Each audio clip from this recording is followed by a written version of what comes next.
detendremos, no nos moverán. Cristo estás aquí. Lleva nuestras cargas, nos libra del mal. Suya es la victoria, ha vencido ya. No nos detendremos, no nos moverán. Cristo estás aquí. Viviré, no moriré por el poder de su nombre que vive en mí. Soy libre al fin, solo en Jesús.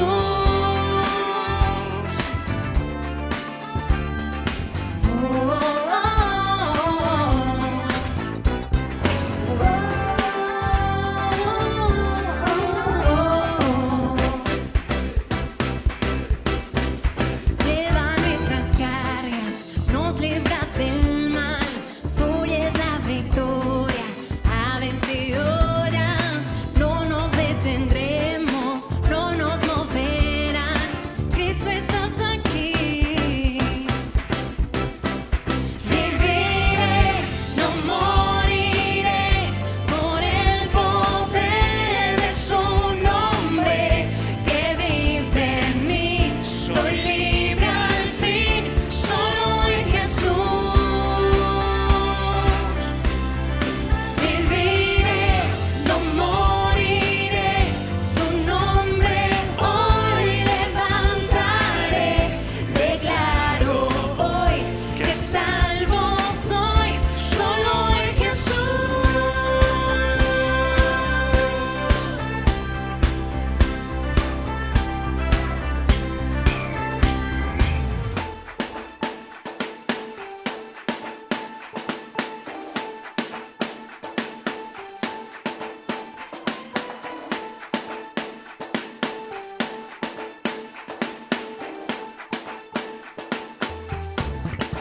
Dios es por nosotros, vence las tinieblas, su reino establece, no será movido.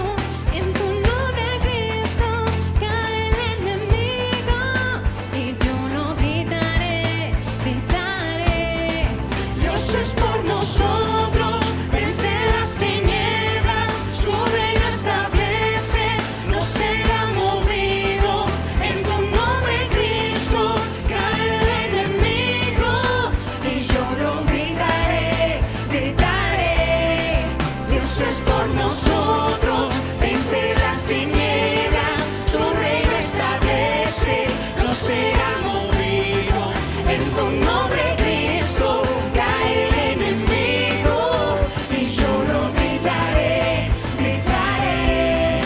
Viviré, no moriré por el poder de su nombre que vive en mí. Soy libre al fin, solo en Jesús. Viviré, no moriré, su nombre hoy levantaré. Declaro hoy que salvo soy. Dios es por nosotros, vence las tinieblas, su reino establece, no será movido. En tu nombre, Cristo, cae el enemigo, y yo lo gritaré, gritaré.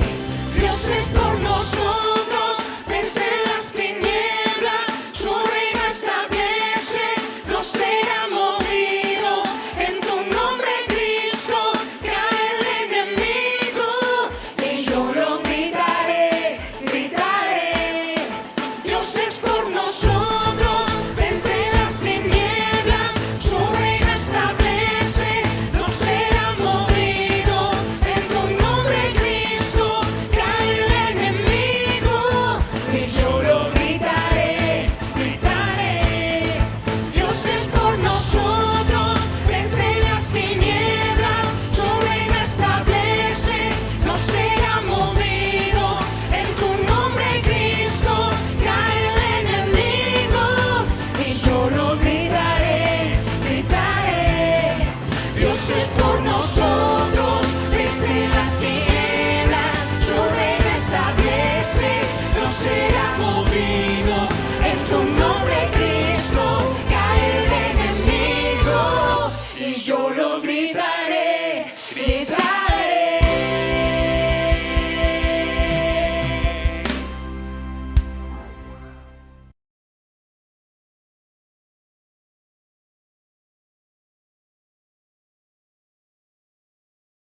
Pregunta: ¿qué hacer? Entonces, a comenzar, aunque mi hermano no quiera. Vamos a iniciar nuestro estudio. Vamos nuevamente a la carta de Efesios. La semana pasada estuvimos hablando acerca de un tema y hoy vamos a ver la segunda parte de este tema, que he titulado Relaciones laborales cristocéntricas. Y quiero hacer una acotación aquí. La semana pasada me enfoqué mucho a este tema en relación a todos los hijos de Dios, cómo debemos nosotros, vamos a continuar hablando de eso, cómo debemos nosotros ver nuestras relaciones en el trabajo secular, es decir, en donde obtenemos nuestra provisión, nuestro dinero, nuestro salario, nuestras ganancias, nuestras utilidades, para la mantención de nuestras vidas físicamente hablando, para la mantención de la vida de nuestras familias. Pero definitivamente estos principios se aplican en todas cosas cuando hagamos. ¿A qué quiero hablar con esto? Es que tú no tienes que esperar a que seas un trabajador para aplicar esos principios en tu vida. Si tú eres un estudiante, estás bajo la autoridad de tus maestros, de tus directivos de la escuela, y el principio tiene que ser lo mismo.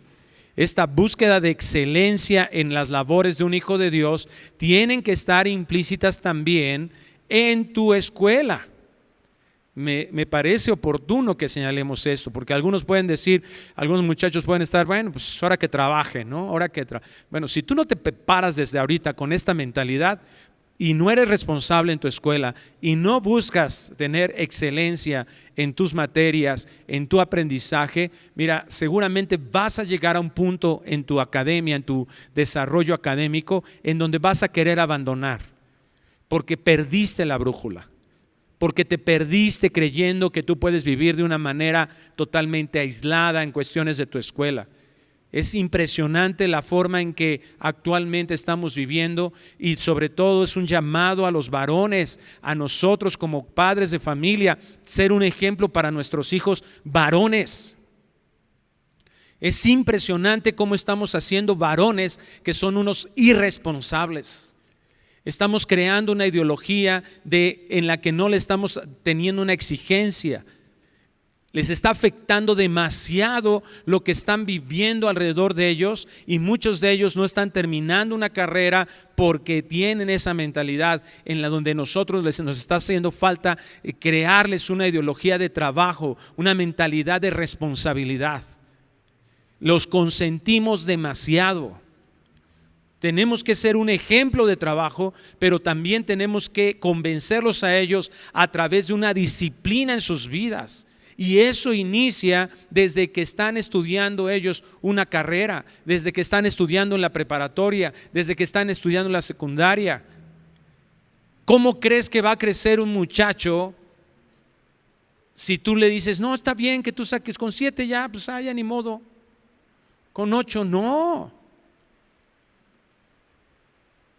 He hablado con mis hijos en muchas ocasiones y les he tenido que decir, y ustedes saben, ¿verdad? Tengo un niño ahí que está en nuestra casa como familia acogida, y apenas hace poco tuve que hablar con él y le decía yo, y les he dicho a mis hijos, ¿qué te hace falta? Dame una buena razón como para que no saques 10 en tus materias. Una buena razón, porque aquí todos los días comes, aquí todos los días tienes un techo, aquí duermes y duermes bien. Aquí tienes vestido, aquí tienes los recursos, tienes luz para conectar una computadora, tienes una computadora para estudiar, tienes los libros para estudiar. Dame una buena razón como para que no saques 10. Eres un niño inteligente, eres una persona con capacidad. Si tú no cambias tu mentalidad, eso lo vas a llevar a todas las áreas de tu vida. ¿Por qué los jóvenes de hoy, por qué los casados de hoy están abandonando sus hogares? Porque son unos irresponsables, porque creen que se merecen toda la comodidad, porque si las cosas no están funcionando como ellos quieren, porque le hemos dado la idea a esos jóvenes de que son el ombligo del mundo. Nos han dañado completamente la cultura actual. Dile a tu hijo que es el mejor. Dile a tu hijo, no, o sea, no.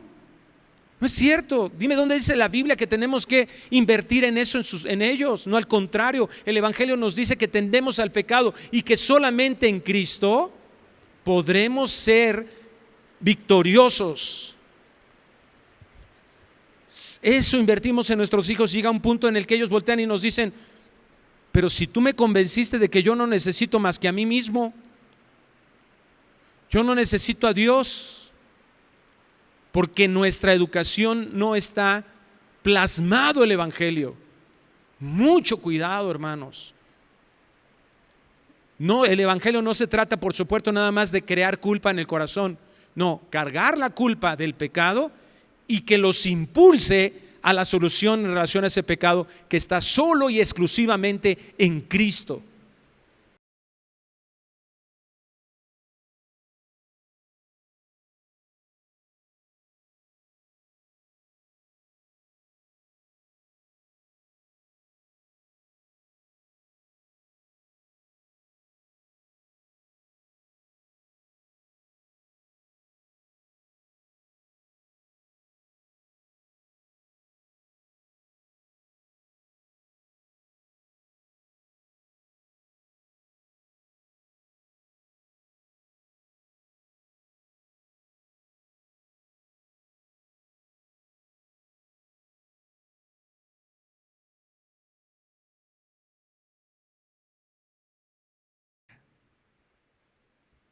Muchachos que tienen ya una capacidad de convencimiento, una capacidad de manipulación para echarle la culpa siempre a todo lo demás, menos a ellos mismos. ¿Por qué reprobaste matemáticas? Es que las matemáticas son tan difíciles. Y los papás: sí. Es que me tocó un maestro tan malo. Y ahí los papás: sí. Hermano, esas son situaciones que heredamos, que nos fuimos afectados desde Génesis capítulo 3. ¿Qué hiciste, Adán? Y aceptamos ese tipo de respuestas que Dios no acepta. ¿Qué hiciste, Adán? ¿Por qué no contestó Adán? ¿Por qué no te has preguntado eso? ¿Por qué no contestó Adán: comí del fruto prohibido que me pediste que no comiera? No contestó eso. ¿Sabes qué contestó Adán? Afectado por el pecado: la mujer que tú me diste. ¿Quién le preguntó eso? Nadie. Es una respuesta de un corazón contaminado por el pecado. Si le echas la culpa al maestro, si le echas la culpa a tu torpeza, echa la culpa a lo que quieras, no es una razón. No debemos nosotros como padres aceptar estas razones.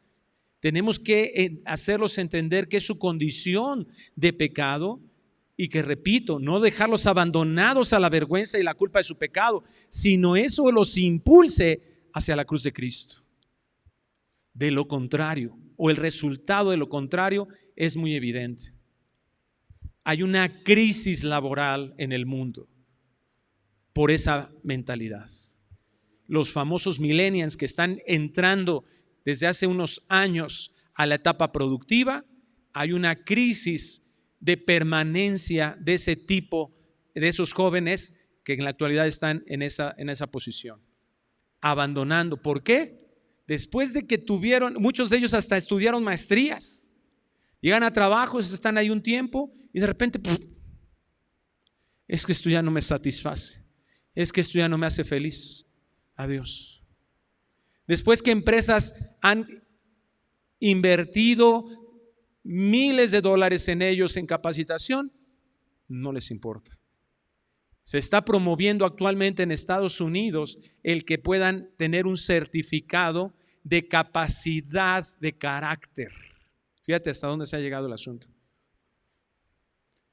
No estamos ejerciendo esto. Jóvenes que están escuchando esto, despierta. Pon los objetivos, así como estamos hablando de que nuestro trabajo debe ser cristocéntrico, nuestro trabajo secular, la forma en que trabajamos y la forma en que empleamos, nosotros, ustedes, jóvenes, su educación, su trabajo escolar, de igual manera tiene que ser cristocéntrico. Hablábamos la semana pasada de esto, de que tenemos que erradicar de nuestra mentalidad los ídolos. Si tú estás estudiando una carrera, si tú estás buscando capacitarte, si estás buscando tener una maestría, si estás buscando tener un mejor trabajo para tener dinero, eso no es tener una mentalidad cristocéntrica. Eso es tener una mentalidad, estamos conformados a este mundo. Haz una encuesta en tu trabajo y pregúntale, ¿por qué trabajas tú? ¿Por qué trabajas tú? ¿Qué te van a contestar? No es difícil, pues para ganar mi salario. Porque estamos viviendo en el tiempo en donde uno de los ídolos más grandes se llama dinero, posición económica. Tenemos nosotros como hijos de Dios que retornar a los valores de Cristo. Y créeme una cosa, cuando tengamos esa forma de pensamiento bien arraigada aquí en nuestra mente, el Señor va a proveer de todo lo que sea necesario porque Él es bueno. Dios es fiel. Dios nunca falla. Los recursos nunca son un problema para Dios. El problema está en nuestro corazón. Y ese es el asunto, que reenfoquemos todas las cosas. No te olvides, dice la Escritura, de la generosidad. No te olvides de la misericordia. ¿Por qué? Porque vivimos en un mundo donde no existe eso. Hasta la religión nos hace olvidarnos de eso. Por eso Jesucristo habló de ese ejemplo del buen samaritano, en donde pasó un sacerdote, en donde pasó un levita y no obraron con misericordia. Eso es lo que hace el pecado. Hasta la religión nos puede llegar a satisfacer de tal manera, nos puede llegar a desviar nuestro corazón de tal manera en el cual perdemos de vista la razón por la cual estamos aquí en la tierra. Y vemos muchísima gente alrededor de nosotros con necesidades y nosotros seguimos enfocados a nosotros mismos. Recuerda eso, detrás de cualquier ídolo que tú puedas detectar, de dinero, de entretenimiento, de tus hijos, de tu esposo, porque todo se puede convertir en un ídolo. Pero bien, siempre vas a descubrir que detrás de cualquier ídolo va a estar el ídolo más grande, que somos nosotros. Nosotros nos idolatramos a nosotros mismos. Nosotros creemos que lo más importante somos nosotros mismos. Y ese es el cambio radical que el Evangelio hace en nuestras vidas. Toda circunstancia en la vida de un cristiano es una oportunidad para glorificar a Dios. El objetivo debe de ser que en todas nuestras acciones demostremos que Dios es lo mejor y demostremos que Dios es lo más importante. Y con tus 5 en matemáticas no vas a demostrar eso. Llegando tarde todos los días a tu trabajo, no vas a demostrar eso. Tenemos que desechar de la mente que nosotros podemos limitar a Dios. Eso es lo que vimos la semana pasada. Limitar a Dios a nuestro antojo. Limitar la intervención de Dios en nuestras vidas a nuestro antojo. No, de la iglesia, aquí Dios. Como hago mis negocios, yo sabré cómo los hago. No, Señor. Por eso vemos estos versículos que están implicando vida cristiana. Los 3 primeros capítulos de Efesios los vemos en un indicativo. ¿Qué significa? Que esos 3 primeros capítulos nos está diciendo el Señor, esto es lo que ha sucedido en tu vida. Si eres un hijo de Dios, mira, esto es lo que ha pasado. Eres escogido, eres amado, eres redimido, eres perdonado. Indicativos. Nos está diciendo qué ha sucedido. La gracia se ha manifestado en ti. Ahora vives en el cuerpo de Cristo, etcétera, etcétera. Pero a partir del capítulo 4 al capítulo 6 vemos imperativos. ¿Qué quiere Dios? ¿Cómo quiere Dios que nosotros vivamos? Órdenes, instrucciones de Dios. Ahora tenemos la capacidad para hacerlo. Dios no nos está pidiendo en todos estos versículos una imposibilidad. Pero tenemos que tener un arrepentimiento. Debemos tener un arrepentimiento. Debemos desechar, no metas a Dios en todo. No. Si somos hijos de Dios, el involucramiento de Dios debe ser en todas las áreas de nuestras vidas. No podemos dejar a Dios ahí en la sala, ahí en el comedor de nuestro corazón, e ir a nuestro cuarto de finanzas y hacer lo que se nos dé la gana. Y en nuestro cuarto de matrimonio pensar que podemos hacer lo que se nos da nuestra gana. Y en nuestro cuarto de amistades, en nuestra recámara de amistades, pensar que podemos tomar nuestras propias decisiones. Eso no es tener a Cristo como nuestro Señor. Nuestra actitud y las acciones tienen que estar demostradas en todas las cosas, en todas nuestras relaciones, también en nuestro trabajo. Y como veíamos también la semana pasada, un verdadero hijo de Dios debe de estar sujeto a la autoridad de tu trabajo. La única excepción es cuando tu empleador, cuando tu jefe, cuando el dueño de la empresa donde trabajas te pidan que cometas pecado. Esa es la limitante. Es menester obedecer a Dios antes que a los hombres, señalaban los apóstoles a aquel Sanedrín con el que comparecieron. Les pedían que dejaran de predicar el evangelio y dijo, no lo vamos a hacer. Mátenos si quieren, pero eso no lo vamos a dejar de hacer. Y los latiguearon, los golpearon y los dejaron ir. Dios nos llama a tener un testimonio fiel, un testimonio práctico en nuestro trabajo también. Al ser productivos, al ser aprobados por los quienes nos están observando y supervisando. Y tampoco nadie desea escuchar a un cristiano con una media sujeción. Decíamos la semana pasada, con una sujeción subjetiva. Yo digo a quién me sujeto, yo digo cómo me sujeto. Eso no es sujeción. Nadie desea escuchar a un cristiano que se está levantando en rebeldía. ¿Cuál es la diferencia? ¿Cuál es lo santo? ¿Cuál es lo diferente? Nadie desea escuchar las palabras de un negligente, de alguien que no es responsable, de alguien que no permanece haciendo lo que Dios le ha encargado hacer, que es trabajar por su casa, sustentar y cuidar su propia casa.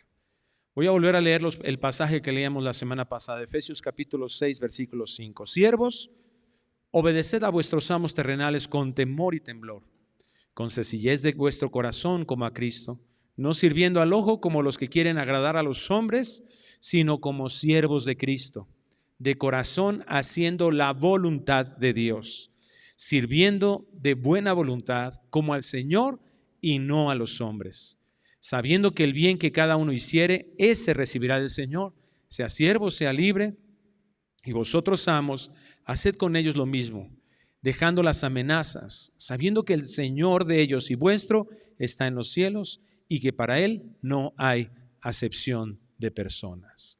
Veíamos también la semana pasada que estas características en el trabajo secular de un cristiano, en el trabajo que realice un verdadero hijo de Dios, aquí Pablo nos dice que es con temor y temblor. Y no significa estas palabras que llegues allá a la oficina y así, con miedo. No, está hablando, el temor es un temor de Dios. Es que estés consciente siempre que Dios te está mirando, que Dios está viendo si eres honesto, que para Dios $1,000,000 es igual que una pluma que tomes que no es tuya. Para la justicia humana no, para nuestra propia perspectiva no, para nosotros no es grave, no es malo. Hay que lo añadan a mis utilidades. Nos hacemos ahí nuestra propia justicia, pero no debe de ser así. Debe de ser en el entendimiento de que Dios nos ha pedido que tengamos respeto, con humildad. En Filipenses capítulo 2, versículo 3 nos habla el Señor de esa humildad que debe existir y debe caracterizar a un hijo de Dios. Nada hagáis, dice Filipenses 2:3, nada. Y nada es nada, es cero. Ninguna cosa, ninguna acción nuestra debe de contener esto, contienda o por vanagloria, antes bien con humildad, estimando cada uno de los demás como superiores a él mismo. Cuando hay humildad, entonces esta va a ser mi perspectiva. No voy a mirar de arriba hacia abajo, voy a mirar de abajo hacia arriba. Voy a estimar a los demás como superiores. Oye, pero es que ese no es mi jefe, ¿por qué me manda? ¿Qué importa? ¿Qué importa? Muchos de nosotros hemos obtenido nuestra identidad de las cosas que hacemos. Por eso nos golpea tanto un desempleo. Por eso nos golpea tanto una disciplina ministerial. Es decir, que nos quiten de ahí. Porque ese se ha vuelto nuestra razón de existir, nuestra razón de satisfacción. Y escucha esto, por favor, por las misericordias de Dios, hermano, escucha esto. La única fuente que debe de ser nuestra verdadera, real, perfecta y permanente satisfacción debe de ser en Dios. Tu trabajo no puede ser la fuente de tu satisfacción. ¿Qué les dijo Jesús cuando venían? Hermano, venían de hacer cosas maravillosas, cosas que podríamos pensar tenían un impacto eterno. ¿Y qué les dijo Jesús cuando venían bien contentos? ¡No, Señor! ¡No, hombre, se nos sujetaron los demonios! Orábamos y sanaban los enfermos. ¡Wow! ¿Y qué les dijo Jesús? Bájale. Aterriza. Porque nuestra identidad no puede estar en las cosas que hacemos, ni siquiera en la iglesia. ¿Me escuchaste? Tu identidad, el valor, lo importante de tu vida no puede estar depositada en tu ministerio. Agradecemos el servicio. Adoramos a Dios por la oportunidad que nos da de servir. Pero eso no es lo más importante. Lo más importante es que debido a la obra de Cristo Jesús, nuestro nombre está escrito en el libro de la vida. Nuestra ciudadanía está en el cielo. No es que esté mal que agradezcamos por lo que está aquí en la tierra, pero vas a tener un correcto agradecimiento cuando tu perspectiva está en lo eterno. Eso es a lo que Pablo nos está señalando. Tu humildad vas a poder mirar a los demás como superiores a ti mismo si tienes un concepto correcto de quién es Dios y a dónde te diriges en tu vida eterna. No mirando cada uno por lo suyo propio, sino cada cual también por de los otros. ¿Por qué estamos a rebatingas por las cosas de este mundo? ¿Por qué quiero yo más? ¿Por qué quiero obtener? ¿Por qué deseo más? Porque tengo perdido la brújula. Porque mi objetivo no está en lo eterno. Por eso cuando alguien me quita, no, ¿qué pasó? No, mis derechos. ¿Qué dijo Jesús? Si alguien te quita la chamarra, dale también la camisa. ¿Para qué? Para que se vea que somos hijos de Dios. Pero estamos alineados con una mentalidad terrenal. A veces decimos que no. Mira, presumimos que tenemos sana doctrina. ¿Y de qué sirve si eso no es parte de nuestras vidas? Si no somos generosos, si no queremos todo para nosotros. La verdadera humildad es eso. Yo no voy a estar observando qué beneficio voy a tener de cada cosa que hago, qué beneficio voy a tener de cada persona que conozco, con los que me relaciono. Tengo que tener una perspectiva de qué puedo hacer por esa persona, sino cada cual también por lo de los otros. Esta palabra humildad que utiliza aquí Filipenses 2:4 es la palabra tapeinofrosune, que significa humillación de mente. O sea, nuestra mente tiene que estar constantemente pensando en esto. Tú tienes que amanecer cada día muriendo a ti mismo, porque eso es un verdadero discípulo de Cristo.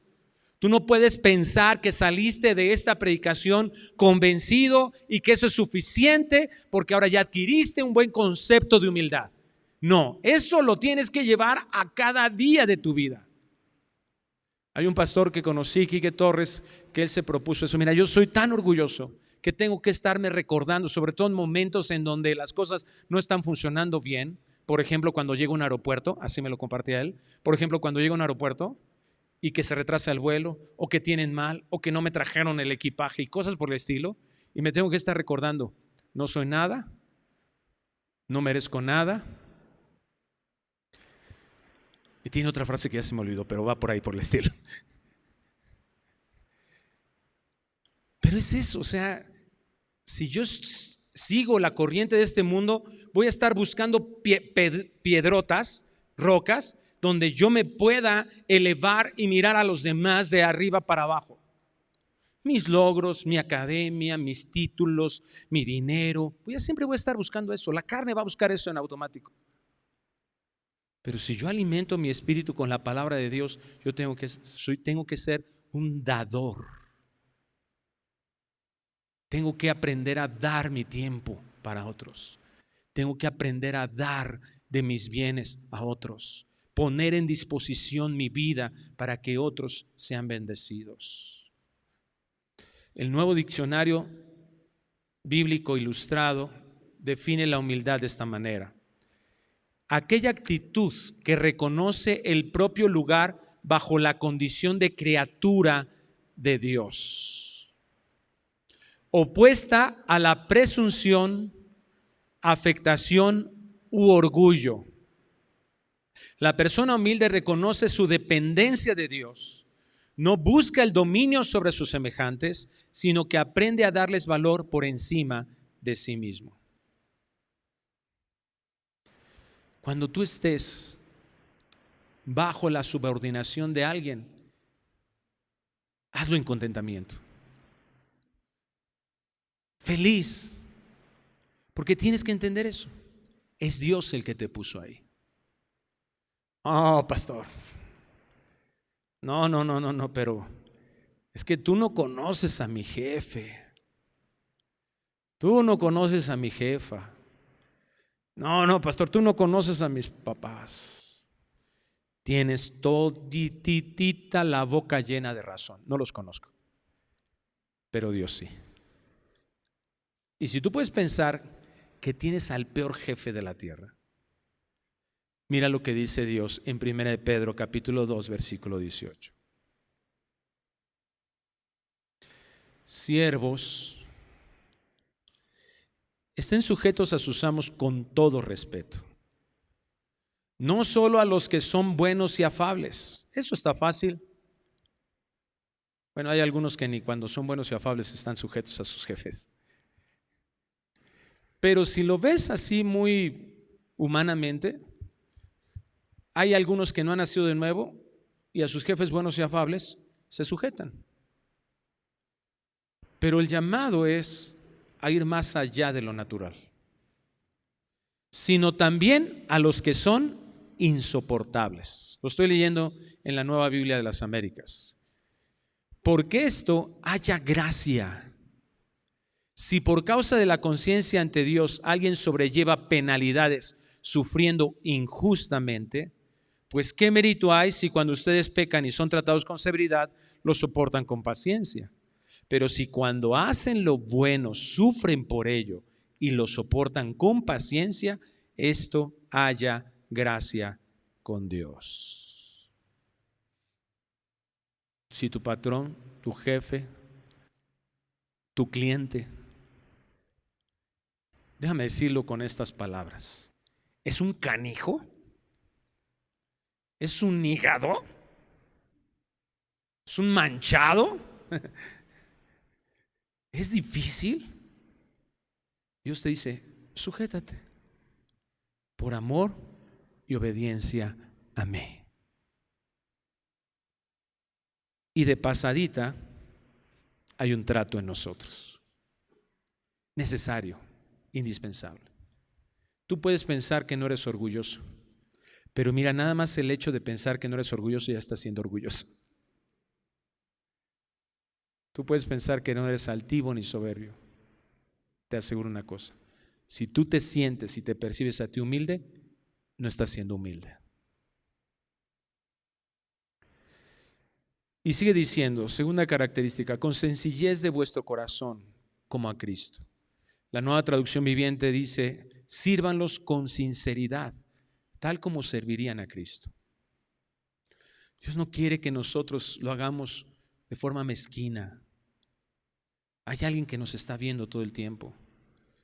No hagas las cosas por los beneficios que vas a recibir, sino por agradecimiento a Dios.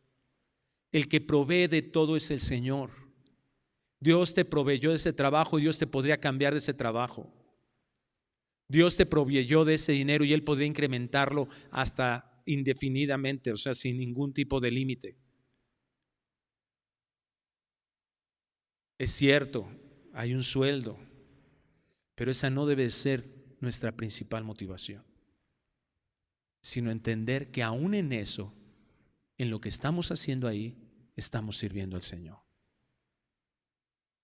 Mateo 20:25, el Señor Jesús, cuando sus discípulos estaban con esa forma pragmática de mirar el ministerio y querer ocupar un lugar relevante, y esa madre de aquellos llamados hijos del trueno, mira, para que me entiendas más o menos lo que significara en este tiempo ese mote de Jacobo y Juan. Y qué impresionante, porque después Juan es el discípulo amado, ¿verdad? El discípulo del amor le llamamos. Pero ese nombre hijo del trueno es como si lo trajéramos a nuestro caló actual, a nuestra forma de expresarnos actual, cotidiana de nosotros. Es como si dijéramos los hijos del maíz. Canijos, ¿no? Tan canijos que, Señor Jesús, ¿qué hacemos con estos que no nos siguen a nosotros? ¿Qué hacemos? ¿Oramos porque no nos aceptaron? ¿Oramos para que baje fuego del cielo? Utilizar a Dios utilitariamente para que yo me sienta bien o para que no me sienta mal de que me rechazaron. Y justo cuando viene su madre de Jacobo y Juan a pedir eso, a interceder por sus chiquitos, sus hijitos, y ellos pelean, discuten por eso, y entonces los llama Jesús y les dice: ¿sabéis que los gobernantes de las naciones se enseñorean de ellas, y los que son grandes ejercen sobre ellas potestad? Esa es la forma habitual. Esa es una mentalidad secular del mundo, carnal, natural, enseñorearse. Tener la satisfacción de decirle: órale, rápido, vete a dejar eso, pero infame, ¿cómo vas? Y que salga corriendo tu empleado a hacerlo. Soy el Señor. Hay una satisfacción de la carne en eso. Y Dios dice: no, mas entre vosotros no será así, sino que el que quiera hacerse grande entre vosotros será vuestro servidor.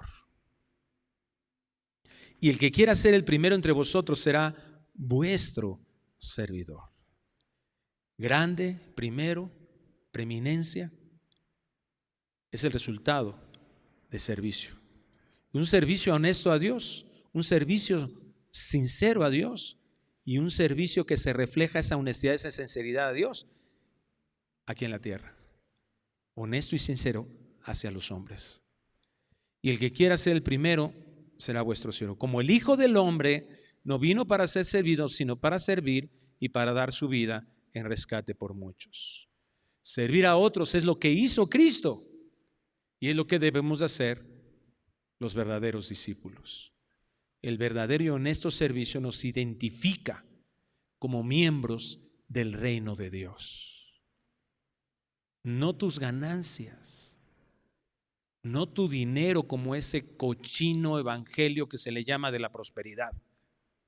No cuánto dinero puedes reunir. No que estés con la mayor salud y los mayores recursos. Ese no debe ser nuestro objetivo. Agradezcamos por todas esas añadiduras. Lo más importante es tener una mentalidad del reino. Y tener una mentalidad del reino de Dios es que nosotros tengamos un servicio honesto, verdadero, sincero hacia los demás.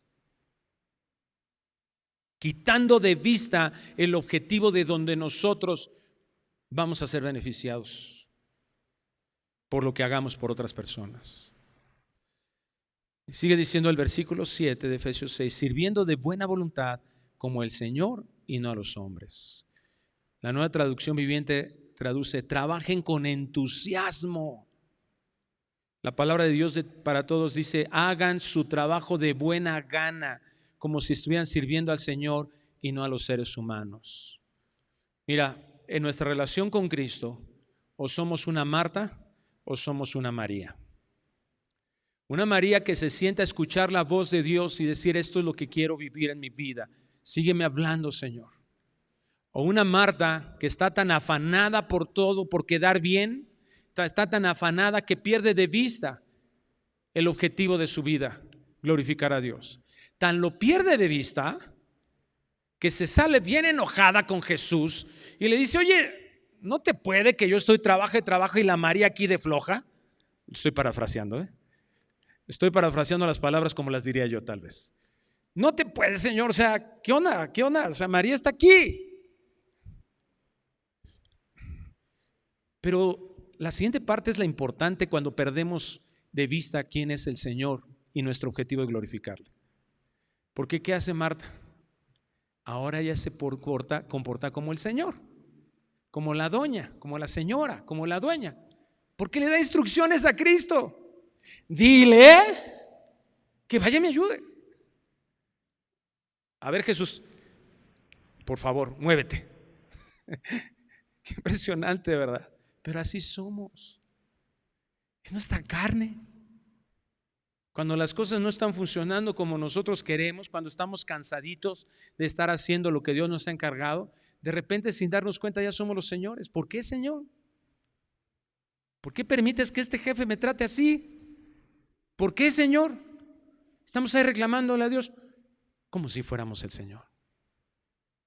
Cuidemos nuestro corazón. Miremos nuestro corazón. Seamos capaces de mirar que ese comportamiento es algo que está velado en nuestro corazón y que a veces lo ocultamos de cosas que parecen piadosas. Nuestro servicio a los humanos debe tener esto: entusiasmo, ganas, buscar hacer las cosas bien, servirlos, no servirte a ti, no que tú te sientas complacido por lo que hiciste, no, que el otro hable bien de lo que hiciste por él. A veces ni siquiera nos damos cuenta de la forma en que tratamos a los demás. Hermanos servidores, por misericordia de Dios, como si estuviéramos haciéndolo por Cristo. Pero a veces nos gana ese impulso que culpabilizamos a la operación de la iglesia. Decimos, no, es que si no nos van a cerrar el salón. ¡Órale! ¡Órale! ¡Órale! ¡Para afuera! ¡Vámonos! ¡Ésele! Ya andamos arreando a los hermanos y tratándolos feo. Mira, puedes hacer lo mismo amablemente. Hermano, mira, si eres tan amable, te acompaño a la salida. Tenemos que desalojar el salón, hermano. ¿No sé si harías el favor? No. No, ¿ya? Corriendo a todo mundo, cuidado, correteando a todo mundo. Hermanos servidores, consiervos del Señor. Cristo no derramó su sangre por esta cámara, ni por estas bocinas, ni por este escenario, ni por este salón, ni por esa pantalla, ni por ese proyector, ni por estas mesas. Cristo derramó su sangre por sus amados desde la eternidad, por sus escogidos. En el momento en que nosotros no somos gentiles con sus hijos, ¿qué dijo el Señor? Por cuanto lo hiciste a uno de mis hijitos, a mí me lo hiciste.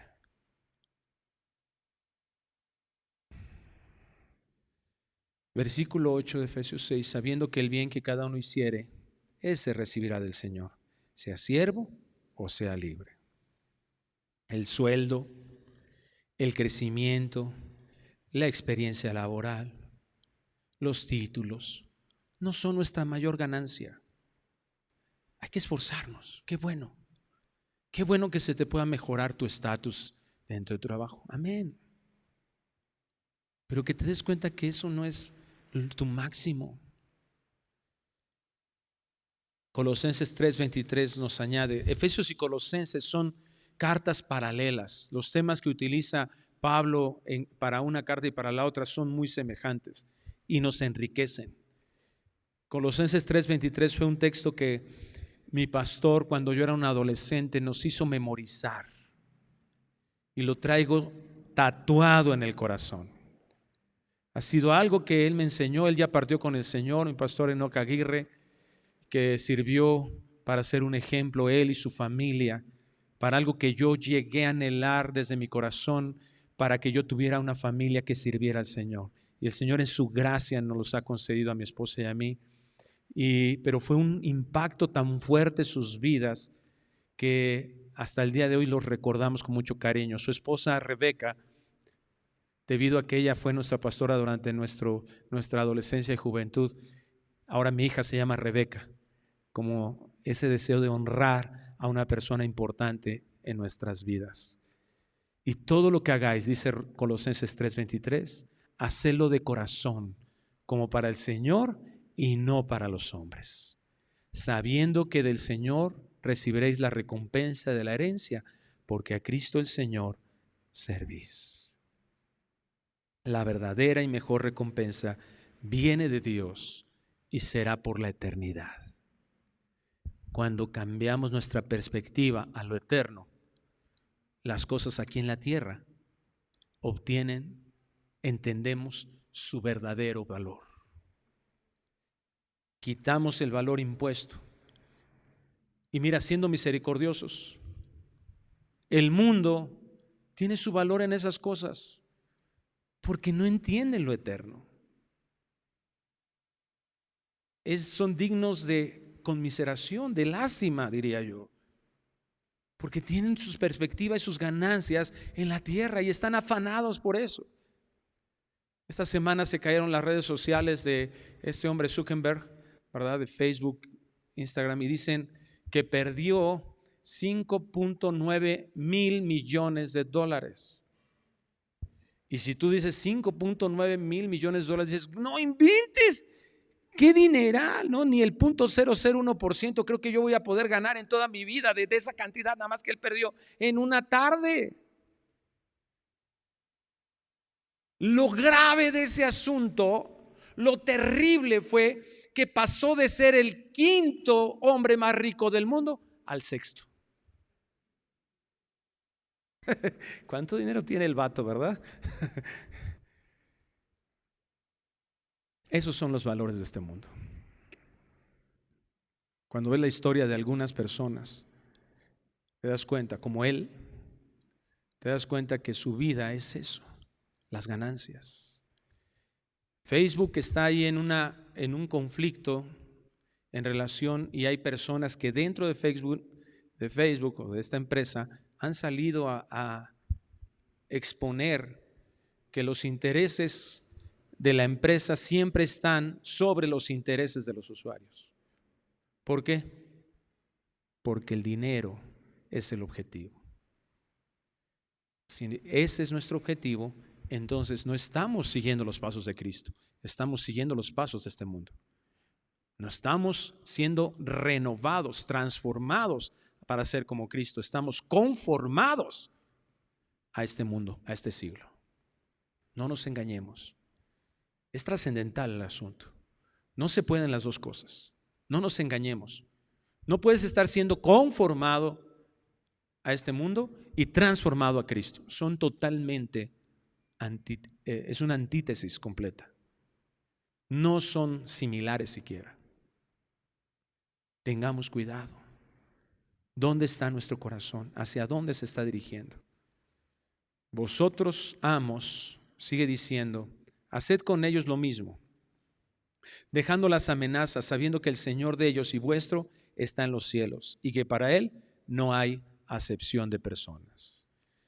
Una iglesia de Cristo lo debe distinguir la sumisión mutua.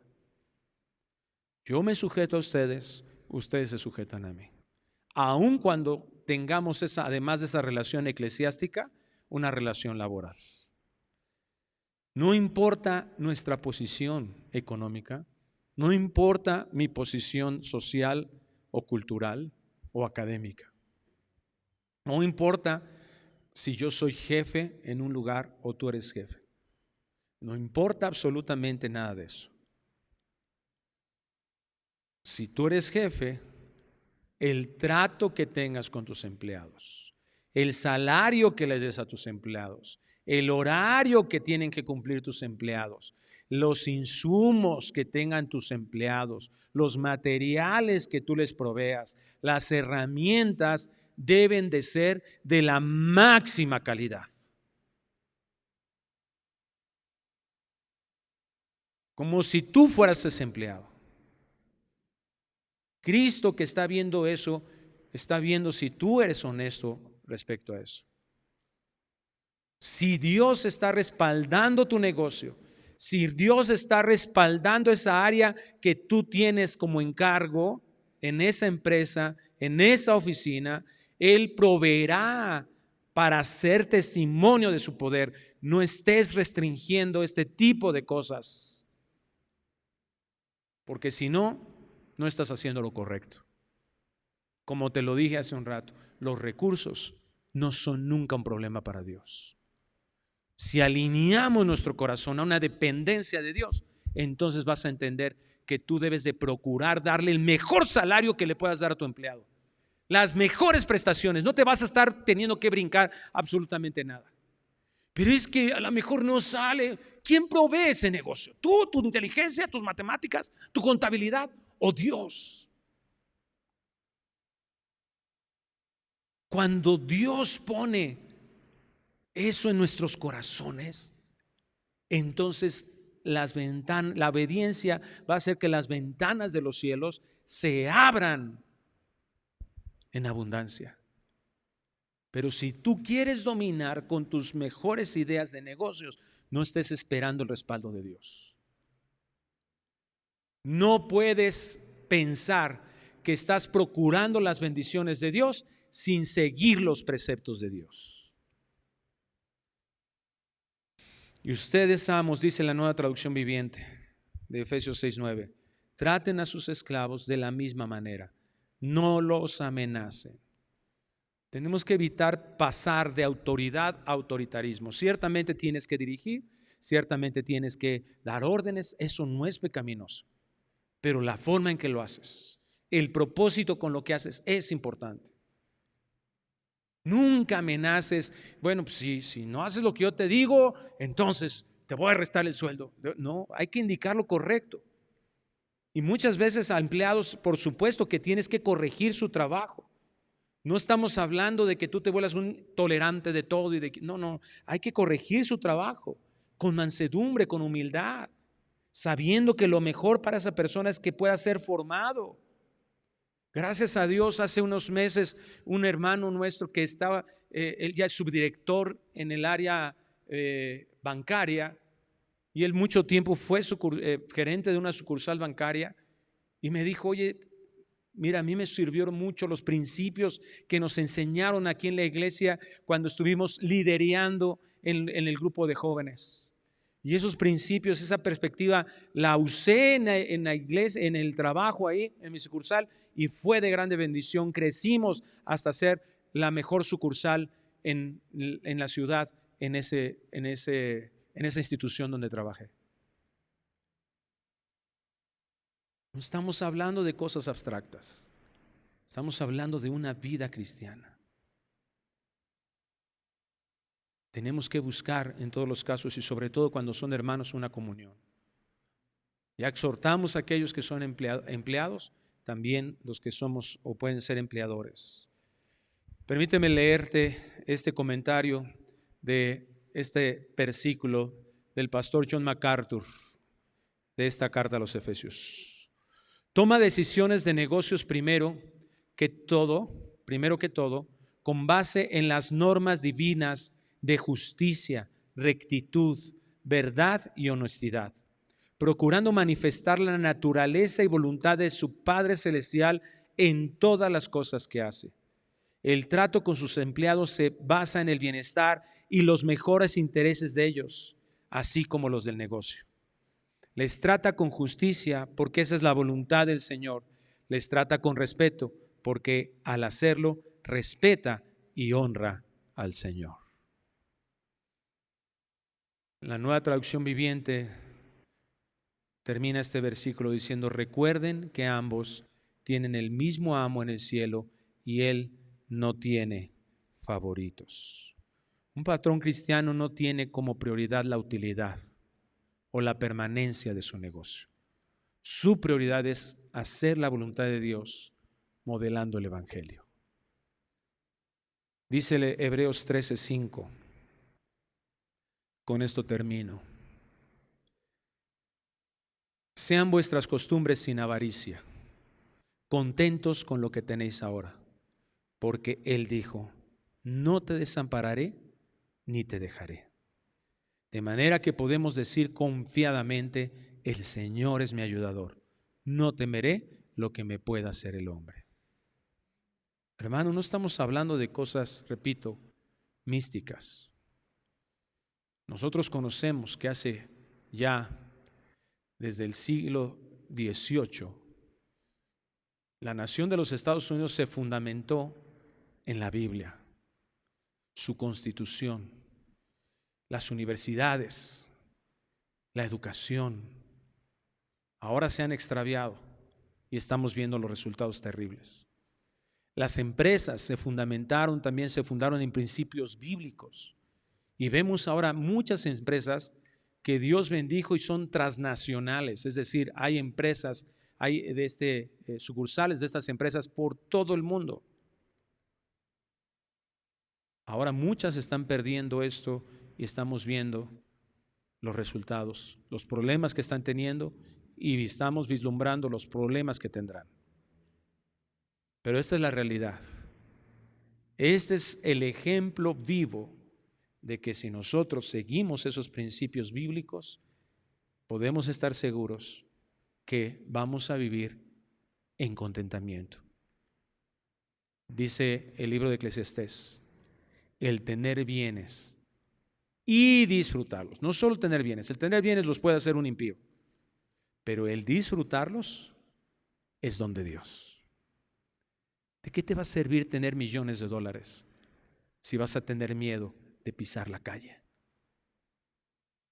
Lo que tengamos, dijo el Señor, 1 Timoteo 6, lo que Dios nos dé, lo que Dios nos conceda, hay que vivir en contentamiento, en el gozo del Señor. Cierre sus ojos, por favor. Los creyentes llenos del Espíritu, bien sean esposos o esposas, padres o hijos, patrones o empleados, debemos tratarnos unos a otros en sumisión mutua, porque somos amados por igual, cuidados por Dios por igual. Estamos supeditados por igual a nuestro Señor. Él es nuestro Salvador de todos nosotros, nuestro Señor Jesucristo. En todo lo que nosotros hagamos, Cristo debe ser el centro, lo importante, la guía. Vivamos sin temor, confiando en sus promesas, y que en toda nuestra conducta se refleje que tengamos a Cristo. Nuestras relaciones laborales deben de ser cristocéntricas. Nuestras relaciones familiares, nuestra relación matrimonial, todo, en todo, Cristo debe ser el centro. Padre, gracias por tu palabra. Ayúdanos a vivirla, a entender, Dios, aquí hay un verdadero arrepentimiento en el que el ídolo del dinero y los bienes se ha derrocado en nuestro corazón. Y pongas en nosotros un corazón de adoración a ti, confiando en ti, confiando en tus promesas. Y aun cuando veamos adversidad en nuestras vidas, una tormenta que nos haga no mirar hacia ti, que nos complique el abrir nuestros ojos hacia el cielo, escuchar tu voz. escuchar tu voz que nos recuerda que eres bueno y que no abandonas a tus hijos. Y aquel que inició la obra en nosotros la completará hasta aquel día que vengas por nosotros. Te agradecemos, Señor. Ayúdanos para que esta palabra se lleve a nuestras vidas, a nuestro caminar. Y que ahora lo que trabajemos, lo que hagamos, lo que estudiemos, cualquier obra que realicemos, los proyectos de negocio sean puestos delante de ti y sirvan para glorificarte, para señalar que tú eres un Dios que vive, para señalar que eres un Dios que reina sobre todo el universo, para señalar que eres un Dios verdadero y que como Dios eres lo más importante. Te bendecimos y te damos todo el honor ahora y por siempre. Amén y amén.